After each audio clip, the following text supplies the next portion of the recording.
네, 지난 13일, 그러니까 그제 하루 동안 발생한 확진자는 84명이었습니다. 하지만 어제 하루 부산의 햇드락 요양병원에서만 확진자가 52명 발생했습니다.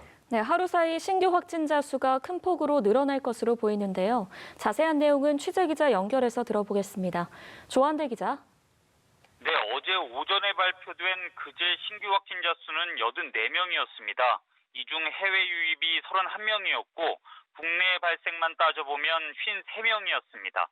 하지만 어제 부산 북구의 햇드락 요양병원에서 52명이 새롭게 코로나19 확진 판정을 받았습니다. 여기에 어제 오후 6시 기준 서울에서 새롭게 발생한 코로나19 확진자는 18명이었습니다. 서울시에 따르면 발생한 장소별로 도봉구 다나병원에서 1명, 서대문구의 장례식장에서 1명, 동작구 가족 관련 1명, 해외 접촉 3명 등입니다. 직원 확진자가 발생한 인천의 한 주점에서 방문자 6명이 코로나19 확진 판정을 받기도 했습니다.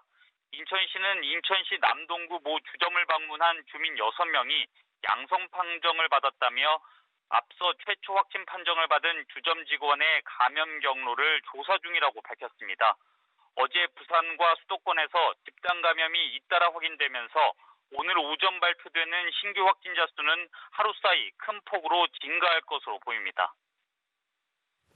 네, 이런 확진자 속출로 방역당국은 노인시설과 정신병원 종사자, 그리고 주간 보호시설 이용자를 대상으로 전수검사에 착수했다고요? 네, 앞서 설명드린 대로 부산 햇드락 요양병원에서 무더기 감염이 발생해 부산시는 인근 요양병원과 요양시설에 대해 전수조사를 하기로 했습니다. 이와 더불어 방역당국은 수도권 노인시설과 정신병원 종사자, 주간보호시설 이용자 등 16만 명을 대상으로 전수검사에 착수하기로 했습니다. 코로나19 고위험군에 대한 피해를 미리 막겠다는 건데요.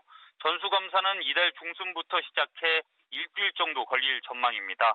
상황에 따라 수도권 이외 지역으로 검사가 확대될 수도 있습니다.